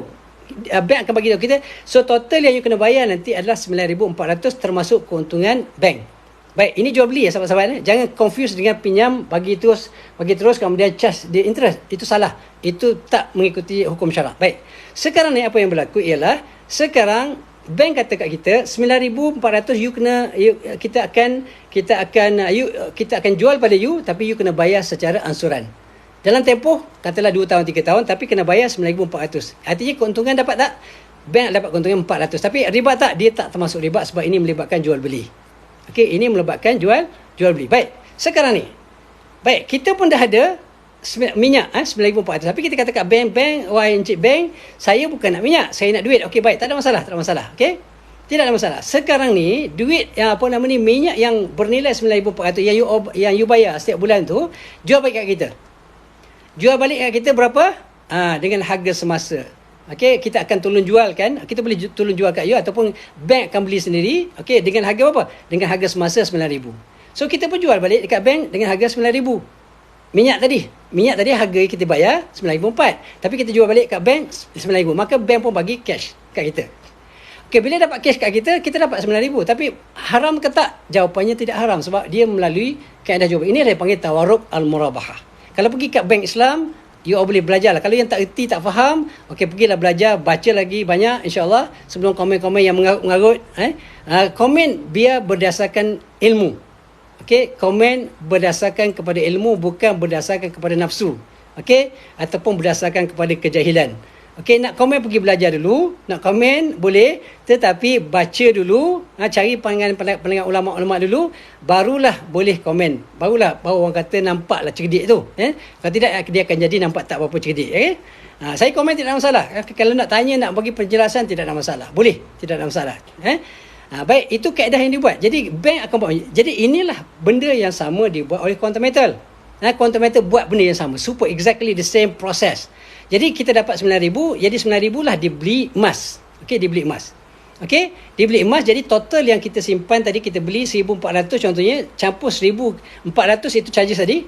Keuntungan yang diambil oleh pihak syarikat 1,000 digabungkan dengan 9,000 tadi, jadi 10,000. Jadi 10,000 tu itulah adalah simpanan emas kita dekat Quantum Metal. So kalau naik 10% daripada Quantum Metal tu 10,000 tu, maka kita untung kita dalam setahun contohnya adalah RM1,000.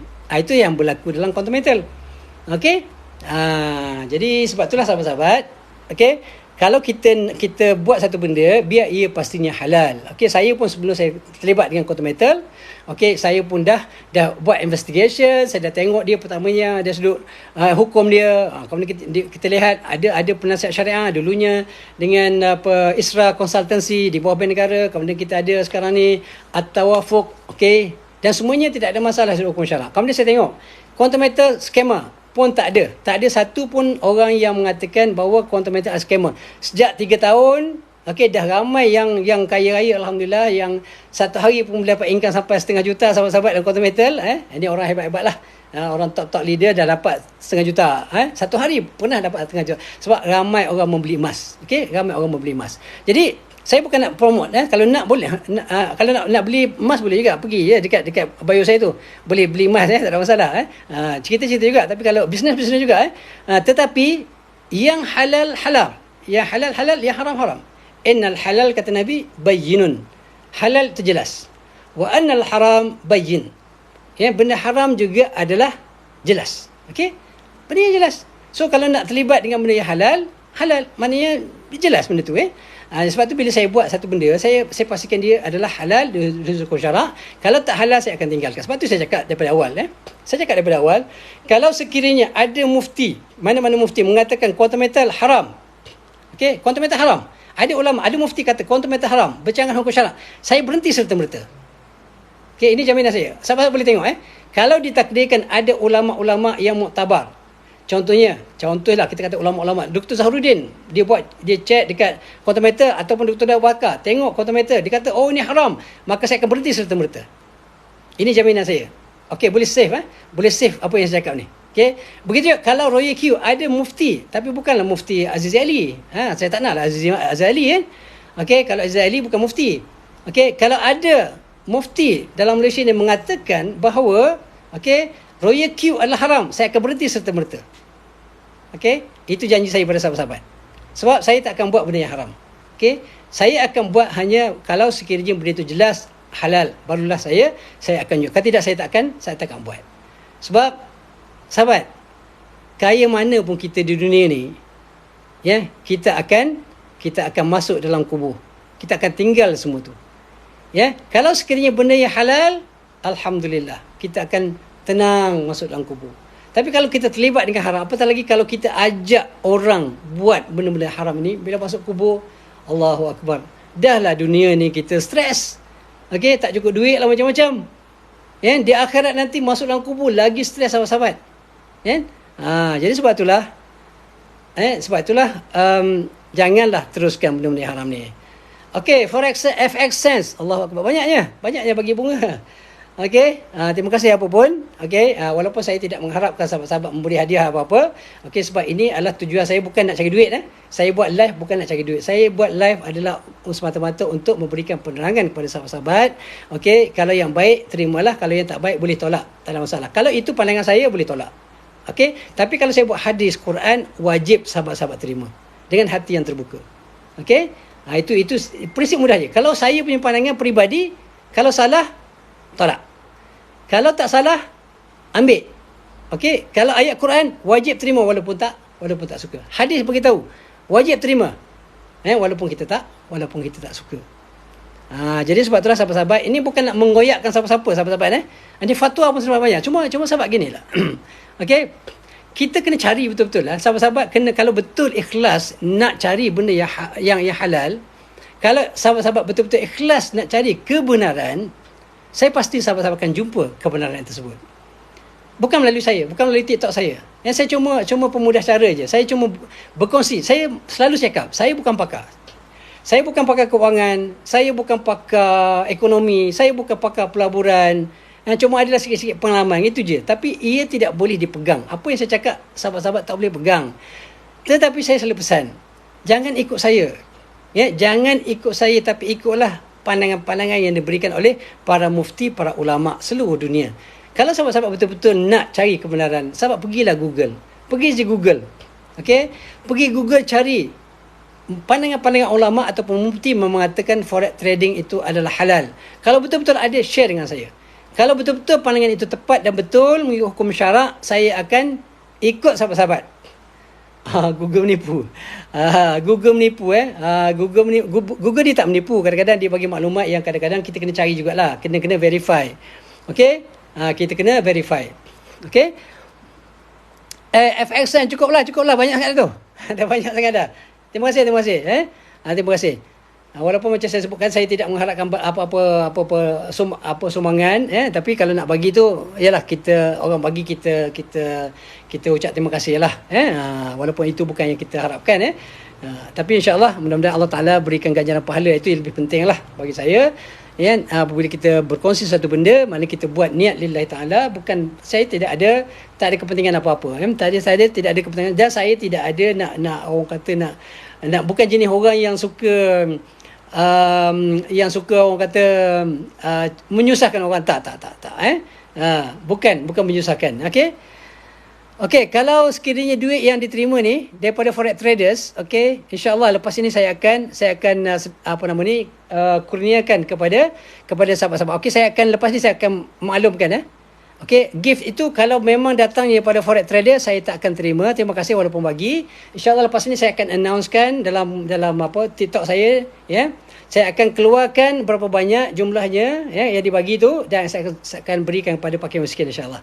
InsyaAllah walaupun 1 sen saya tidak akan ambil. Okey, apa pun sahabat ini mencuba, mungkin ada wallahualam, kita serah kepada Allah SWT kenapa dia bagi begitu banyak. Okey, wallahualam, kalau dia memang forex traders, kalau dia memang dah insaf, okey, dia nak bagi sesuatu, okey boleh, tetapi saya tidak akan terima. Okey, saya akan berikan FXN boleh bagi banyak mana pun, tapi lepas ni saya akan keluarkan dalam video insya-Allah berapa yang you bagi dan berapa kalau convert kepada USD berapa dapat banyak. Okey, banyak dapat, dan saya akan sedekahkan pada fakir miskin insya-Allah. Okey, dan saya akan maklumkan kepada sahabat-sahabat semua. Okey, saya tidak berhajat, kalau apatah lagi kalau datang daripada forex traders nak bagi derma, nak bagi gift dan sebagainya, boleh bagi, tapi dia bukan untuk diri saya. Okey, saya akan berikan pada pihak-pihak yang lain insya-Allah. Okey, sahabat-sahabat. Okey. Tolong jawab soalan kenapa tabung haji mencari pekerja manager. Okey, ini pun satu juga kefahaman yang silap sahabat. Kenapa tabung haji mencari pekerja manager forex? Boleh bagi pencerahan. Okey, sahabat, macam saya jelaskan tadi, forex manager dekat tabung haji bukan buat forex trading online macam sahabat-sahabat forex traders kita buat.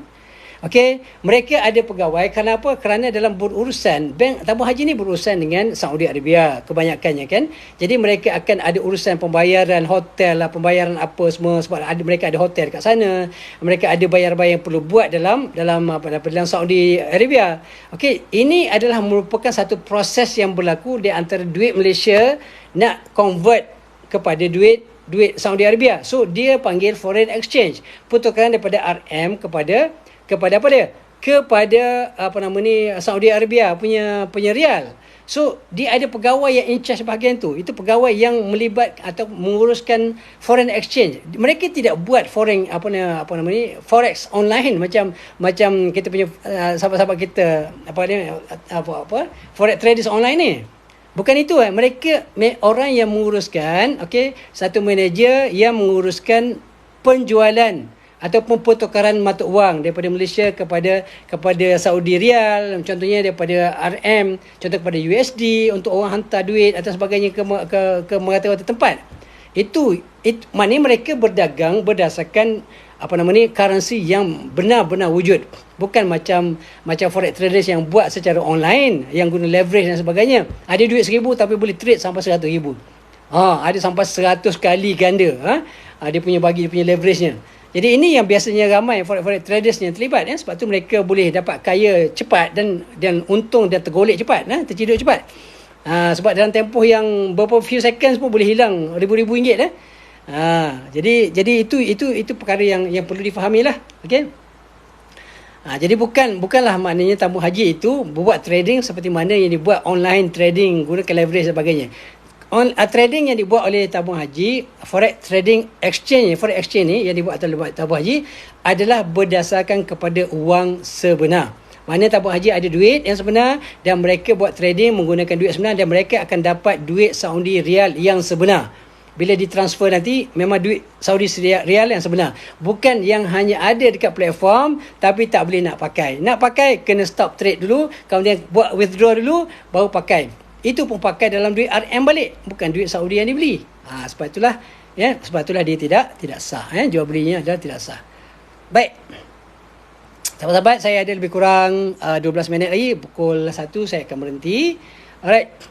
Okey, FCPO saya tidak dapat beri komen yang panjang. Okey, cuma saya tengok beberapa video yang dikeluarkan oleh Dr. Daud Bakar dan juga Dr. Zahruddin. Mereka berdua mengatakan macam saya sebut. Saya bukan pakar, tapi saya bawa pandangan pakar. Siapa dia pandangan pakar yang selalu jadi rujukan saya? Dr. Zahruddin dan juga Dr. Daud Bakar. Sekarang Tan Sri, pemilik Kedah FC ke? Kedah FC pemilik klub Kedah FC, Tan Sri Daud Bakar. Okey, itulah orang pakar.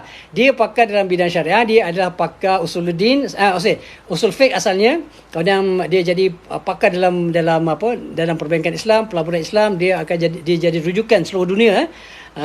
Dekat Dow Jones pun dia jadi penasihat syariah dekat Dow Jones. Hebat Datuk Dr. Daud Bakar sekarang jadi pemilik Kedah FC, kalau tak silap saya. Okey. Jadi berdasarkan pada pandangan mereka mengatakan FCPO adalah harus. Cuma saya tak boleh bagi sebab kenapa, saya tak dapat pendetailannya. Tapi secara ini kenapa saya tak boleh jawab. Tapi saya cuma katakan bahawa dia adalah halal berdasarkan pandangan yang diberikan oleh para pakar. Okey.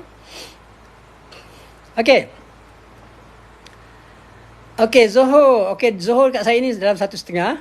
Okey. Zohor lambat lagi. Tapi saya akan berhenti jam 1 lah. Dah penat dah. Biasa saya buat live pagi je. Pukul 7.30 7.30 sampai pukul 8. Biasa pagi. Itu pun kalau saya bertugas mengantar anak ke sekolah. Okey. Asal RQ tu apa terang kejap. Okey, saya minta maaf. Saya dah cakap tadi. Saya tak boleh nak ulang balik. Jadi nanti boring juga. Ulang benda yang sama. Forex trader boleh dipenjara sebab apa? Saya dah jelaskan juga tadi.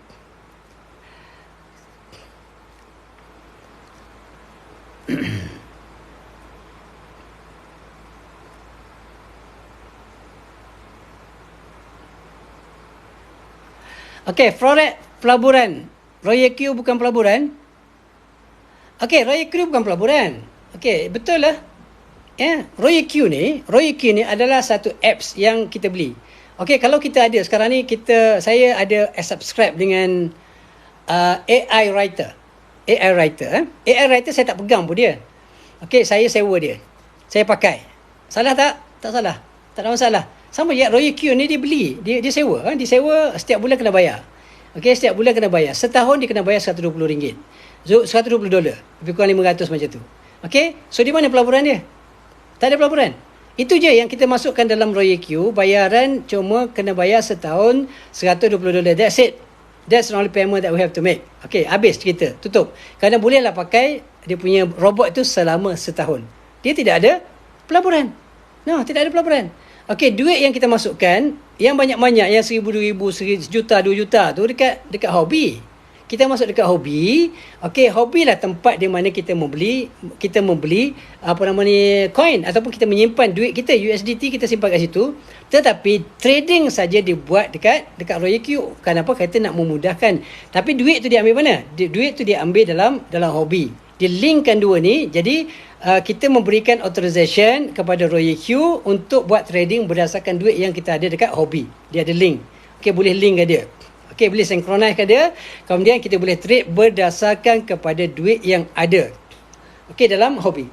So, bila ada duit hobi, kita boleh trade. Dan Royal Q akan buat trade berdasarkan kepada arahan kita. Okey, so dia memang bukan investment. Dia bukan satu bentuk pelaburan. Okey, dia bukan pelaburan. So, sahabat kena faham lah. Dia bukan pelaburan. Okey, pasal Royal Q saya dah jelaskan tadi. Okey, USDT digital halal. Okey, so far saya tak dapat mana-mana pihak yang mengatakan dia haram. Okey. Kalau dia haram pun kita boleh ambil. Kalau betul memang benda haram, memang ada fatwa mengatakan dia haram. Okey, ada pakar-pakar mengatakan USDT itu adalah coin yang haram, maka kita akan berhenti. Okey, kita akan berhenti. Pegang cakap saya ni, pegang cakap saya. Okey. Okey, forex menyesatkan sampai ramai yang berani lawan fatwa. Betul? Betul? Sebab apa? Sebab saya jelaskan tadi, kalau kita terlibat dengan forex ni, kita buat benda haram. Bila buat benda haram, hati kita jadi gelap. Okey? Bila jadi gelap, nasihat tak pakai. Fatwa pun diberani lawan. Sampai ada satu broker tu dia kata dia, ni sampah semua ni. Fatwa-fatwa yang kata haram ni semua sampah. Allahu Akbar. Sampai peringkat tu sahabat-sahabat. Inilah bahana dan bahayanya kalau dah terlibat dengan benda yang haram. Sebab itulah saya nasihatkan sahabat-sahabat yang saya sayangi semua, kan? Saya sayang sahabat-sahabat semua ni, yang forex traders yang kutuk-kutuk saya pun saya sayang, sebab tu saya masih lagi berada di sini. Okey, kalau saya benci, saya block je semua. Cuma yang kutuk-kutuk lebih tu saya block lah, sebab sayang kat dia juga, sebab nak kurangkan dosa dia. Yang kutuk-kutuk saya block, ada juga block, pelan-pelan saya block. Saya tak cakap pun saya block. Sebab apa? Sebab kalau tak block, dia akan terus mengutuk. Bila mengutuk, dosa dia bertambah. Jadi saya stop dia sebab sayang dia, supaya dia tak lagi mengutuk. So dia tak dapat, dosa dia berhentilah kat situ, kan. Okey lah. Okey, hobi kan tempat untuk invest. Okey, dia ginilah sahabat-sahabat. Dia investment ni ada banyak cara. Okey, ada orang kata saya beli emas. Ada orang beli emas untuk pakai je, tapi dalam masa sama dia adalah investment. Beli emas, dia simpan kat rumah. Okey, contoh. Ataupun dia pakai. Beli emas, orang pun pakai emas kan, suka pakai emas kan. Dia pakai, simpan. Lepas 2-3 tahun harga emas naik, dia pun jual. Dia dapat untung. Itu investment tak? Investment lah. Okey, sama juga kita beli coin dekat hobi. Kita beli coin. Okey, kita beli coin. Tujuan dia, ada orang beli Bitcoin. Kadang-kadang dia beli, okey, dia kata itu untuk simpanan. Dia simpan, kita simpan dekat bank, simpanan. Tapi ada untung tak? Ada untung. So adakah dia anggap investment? Bolehlah kita anggapkan dia sebahagiannya adalah investment. Tapi yang utamanya adalah simpanan. Contoh, macam juga orang beli Bitcoin. Bitcoin kadang-kadang dia nak simpan je. Yang simpan, kalau dia dapat untung. Kadang-kadang diguna Bitcoin untuk shopping contohnya. Ada tempat-tempat yang vendor-vendor yang terima Bitcoin sebagai salah satu bentuk pembayaran. So diguna. Okey. So kita nak kata investment per se, jadi payah juga, kan. Kecuali kalau macam juga saham kita beli. Memang saham tu dianggap sebagai satu bentuk investment lah. Kalau nak kata hobi tu tempat investment, well, boleh je, tak ada masalah. Kalau nak kata ia semua. Tapi Royal Q bukan. Royal Q bukan tempat investment, sebab kita tak masuk. Okey, kita tak masuk apa dia? Kita tak masuk duit di dalam tu kecuali untuk membayar. Okey, untuk membayar fee dia, untuk bayar supaya robot itu bekerja, berjalan. Itu saja. Tetapi lebih daripada itu, semuanya kita masuk dalam hobi. Hobi ni tempat kita menyimpan duit. Menyimpan duit atau kita beli coin. Okey, yang mana dengan coin yang ada itu, okey, yang kita simpan dekat dekat hobi tu, dia boleh trade di dalam Royal Q. Okey, itu cara dia. Ustaz, nak cari downline Royal Q ada fundamental, tak ada fundamental haram. Okey, Royal Q macam saya sebut tadi. Okey, Royal Q adalah tempat yang mana mereka itu menjual apps, yang mana apps tu kita boleh gunakan untuk kita trade.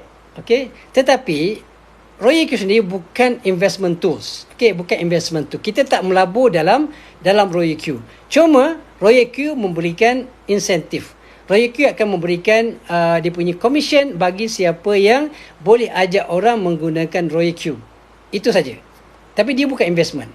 Saya tak nampak dia adalah satu bentuk investment. Kalau investment ni kita letak duit yang banyak-banyak dengan harapan dia akan naik. So bila dia naik, okey, maka kita dapat untung. Itu biasanya investment. Okey? Bitcoin tu kan forex. Okey, Bitcoin lain sahabat-sahabat. Bitcoin adalah cryptocurrency. Forex adalah foreign exchange. Kalau melibatkan online, maka dia jadi haram. Kalau face to face kita pergi dekat dekat money changer, itu tidak ada masalah. Okey? Alright. Okey, kita ada 4 minit lagi. Okey, kita ada 4 minit saja lagi. Kalau ada soalan, boleh jawab untuk terakhirnya. Alright. KM tahu apa dia? Nak tahu KM, pergi naik ke atas, pergi dekat saya punya link kat atas. Boleh tengok kat situ apa dia.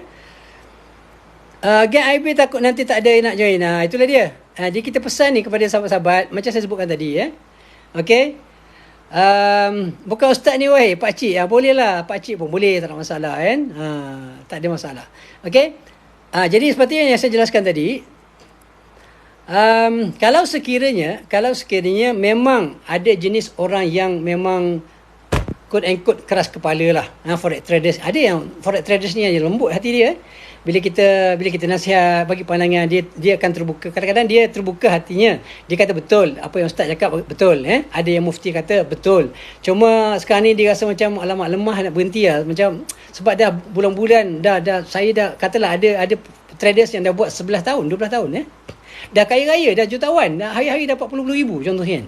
Jadi nak berhenti tu payah. Tapi dia tidak menentang. Dia tidak menentang. Dia menerima pandangan bahawa dia haram. Cuma dia tidak ada kekuatan untuk tinggal. Ini satu kategori.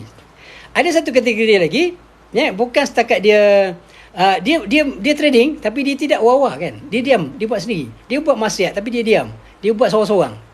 Okey, dia buat dia diam. Orang pun tak tahu, isteri dia pun tak tahu, anak-anak pun tak tahu. Dia buat trading sendiri diam. Dia untuk dapat duit, dia pandai lah menipu kan.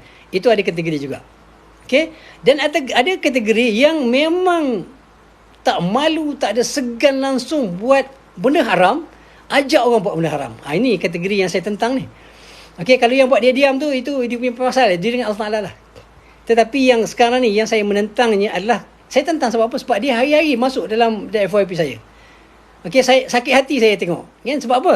Sebab macam promote judi lah dengan saya. Okey, macam promote pelacuran lah dengan saya. Sebab sama je. Okey, duit judi, duit pelacuran, duit forex trading dalam satu bakul. Sama-sama haram. Sama-sama dosa, sama-sama akan masuk neraka. Okey? Sama-sama je hukum dia. Jangan nak beza-bezakan. Sama juga dengan hasil daripada babi. Kalau jual babi, sama juga. Dan you all jual babi kemudian promote dekat FB saya. Tak, saya marah. Buat benda haram. Kan? Jadi itulah sebab dia. Okey? Jadi sebab itulah sahabat-sahabat. Okey? Sebab saya bukan nerakakan. Saya tak kata siapa-siapa. Siapa-siapa saja termasuk saya. Kalau saya buat forex trading, masuk neraka. Saya tak kata siapa-siapa masuk neraka. Saya tak kata awak masuk neraka. Saya tak kata siapa. Saya kata forex trader. Siapa-siapa. Kalau awak termasuk forex trader, atau saya masuk forex trader, tempat saya dalam neraka. Okey? Saya bukan kata awak masuk neraka, tak. Siapa-siapa saja yang terlibat dengan benda haram akan masuk neraka. Itu jelas dalam Quran, dalam hadis. Okey? Itu jelas. Saya bukan nak kata siapa-siapa. Alright? Okey, sahabat-sahabat. Sudah pukul 1 seperti mana yang saya jelaskan. Okey, seperti yang saya jelaskan tadi, saya akan berhenti di sini. Alright. Jadi apa saja yang sampaikan ini, kalau yang baik, okey, terimalah dengan hati yang terbuka. Kalau tak baik, okey, tolaklah dia. Okey, dan kalau sekiranya ada kesalahan, saya minta maaf banyak-banyak. Memang niat saya adalah satu saja, untuk supaya sahabat-sahabat menginsafi. Kembalilah ke pangkal jalan, masih belum terlambat. Okey. Tidak, kita kat sini alhamdulillah kita tak ada macam earthquake, tidak ada zilzal, tidak ada orang kata gempa bumi macam berlaku dekat Turki dan juga dekat Syria. Kalau ada, Allahuakbar, tiba-tiba kita mati tak sempat bertaubat, maka Allah Taala campak kita dalam neraka oleh azbillah. Jadi sahabat-sahabat, niat saya adalah satu, untuk ajak sahabat-sahabat kembali kepada Allah SWT, menginsafkan diri, bersihkan diri, okey, pada segala kemaksiatan. Saya tidak sempurna, saya banyak juga kesilapan-kesilapan yang lalu, dan alhamdulillah kita sama-sama kembali kepada Allah SWT, kembali menginsafi, dan mudah-mudahan segala apa yang kita lakukan yang lepas-lepas diampunkan oleh Allah SWT, dan kita buka lembaran baru. Okey, tolaklah benda-benda yang haram dan cuba sedaya upaya untuk mencari rezeki-rezeki yang halal dan diberkati oleh Allah SWT. Okey, sahabat-sahabat, itu saja yang dapat kita bersama hari ini. Mudah-mudahan ada kebaikannya yang baik daripada Allah SWT, yang lemah, yang kurang adalah kelemahan saya sendiri. Minta maaf banyak-banyak. Okey, kalau ianya Quran daripada hadis, terimalah. Kalau ia hanya pandangan peribadi saya, boleh tolak dan boleh terima. Okey, Assalamualaikum warahmatullahi wabarakatuh. Terima kasih sahabat-sahabat.